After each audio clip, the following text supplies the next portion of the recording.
వెల్లుట్లపేట గ్రామ ప్రజలందరికీ నా యొక్క నమస్కారాలు. నేను నా మంచి మనసుతో గ్రామం కోసం కావచ్చు, ఇతరుల కోసం కావచ్చు, ఇతర గ్రామస్తుల కోసం కూడా ఎన్నో మంచి కార్యక్రమాలు చేశాను. అవన్నీ మీ ముందు ఉంచుతున్నాను.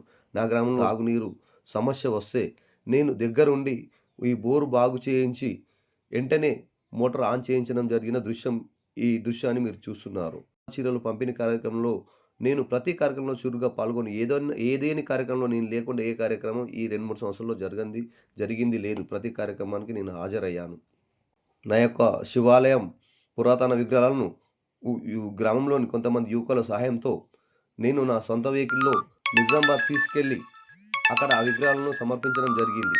గ్రామంలోని ప్రతి ఇందిరమ్మ ఇల్లు కుటుంబానికి మా యొక్క ఇందిరమ్మ కమిటీ మెంబర్ల తరపున నా వంతు సహాయంగా ప్రతి కుటుంబానికి ఇందిరమ్మ ఇళ్లలోని కరప్షన్స్ కానీ అలా బిల్లులు ఆగిపోతే కానీ ప్రతి దానికి నేను ముందుండి వాళ్ళ ఇండ్లకు అన్ని విధాల సహాయం చేయడం జరిగింది. ఎల్లారెడ్డిలో నా కంటికి కనిపించిన వృద్ధుడు వాహనాల మధ్యలో తిరుగుతూ ఉంటే అక్కడి నుంచి నా వెహికల్ ఆపి తీసుకెళ్లి బస్టాండ్ ప్రాంతంలో అతను కూర్చోబెట్టి అతనికి అన్నము ఫుడ్డు అరేంజ్ చేసి పోలీస్ స్టేషన్లో తెలపడం జరిగింది. మీరు చూస్తున్న ఈ దృశ్యం చిన్న బాబుకు కాలికి గాయమై అనాథ పిల్లగాడు బస్టాండ్ ప్రాంతంలో బాన్స్వాడలో కొట్టుమిట్టాడుతుంటే నా వాహనంలో తీసుకెళ్లి నిజామాబాద్ గవర్నమెంట్ హాస్పిటల్లో చేర్పించి అక్కడ వైద్యులతో మాట్లాడి ఇతనికి ట్రీట్మెంట్ చేయించడం జరిగింది. పక్క గ్రామమైన వెంకటాపురం గ్రామంలో శివాజీ విగ్రహానికి పెడుతున్నారన్న సందర్భంగా నా వంతు ఆర్థిక సాయం వారికి 5,000 అందజేయడం జరిగింది. నా పక్క గ్రామమైన వెల్లుట్లపేటలోని క్యాన్సర్ బాధితురాలిని నా సొంత ఖర్చులతో నా సొంత వెహికల్లో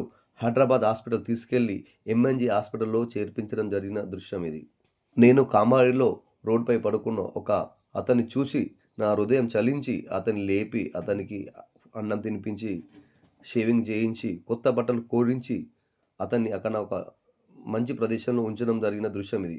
మన గ్రామం నుంచి హెల్త్ క్యాంప్ కోసం ఒక 40 మంది గ్రామస్తులను హైదరాబాద్ తీసుకెళ్ళి వాళ్ళ ట్రీట్మెంట్ చేయించి అక్కడే 4 రోజులు వారితో ఉండి వచ్చిన దృశ్యం ఇది. మన గ్రామంలో బతుకమ్మ పండుగ సందర్భంగా వర్షాలు పడి ఈ కట్ట వెళ్ళిపోతుంటే నా గ్రామంలోని అక్కా చెల్లెలకి ఇబ్బంది అవుతుందని చెప్పి మా సొంత ఖర్చులతో అక్కడ మట్టి పోసి ఆ నేలనంతా చదును చేయించిన దృశ్యం ఇది. మన గ్రామంలోని 10 డబుల్ బెడ్రూమ్ల కోసం గతంలో ఆగిపోయిన డబుల్ బెడ్రూమ్ కోసం నేను 25 రోజులు శ్రమించి ఆ 10 మందికి 44 లక్షల రూపాయలు బిల్లు చేయించిన దృశ్యం ఇది. నా గ్రామంలోని శివాలయానికి ప్రతి విషయానికి అక్కడ నేను ప్రతి దానిలో పాల్గొని నా వంతు సేవ చేసిన దృశ్యాలు ఇవి కొన్ని. మన గ్రామంలోని ఫారెస్ట్ అధికారులు మన గ్రామస్తులకు ఇబ్బంది పెడుతుంటే వాళ్ళు వచ్చి మీటింగ్ పెడితే అక్కడ మాట్లాడి అన్ని విధాల నా గ్రామ సమస్యలకు ముందుండి మాట్లాడిన విషయం ఇది. వరద బాధితుల్లో చాలామంది ఇబ్బంది పడి అనాథలుగా మిగిలిపోయిన వారికి నా సొంత వెహికల్లో కలెక్టర్ ఆఫీస్ తీసుకెళ్ళి వారికి ఆర్థిక సహాయం కొన్ని అవసరాలు తీర్చిన దృశ్యం ఇది. గ్రామంలో ఆగిపోయిన డబుల్ బెడ్రూమ్లను ఏఈ గారిని డిఈ గారిని పిలిచి మళ్ళీ ఎంపీ చేయించి 44 లక్షల బిల్లు చేయించిన దృశ్యం ఇది. గతంలో ఆగిపోయిన డబుల్ బెడ్రూమ్లు నా వంతుగా 24 రోజులు శ్రమించి వాళ్ళకు బిల్లు చేయించడం జరిగింది.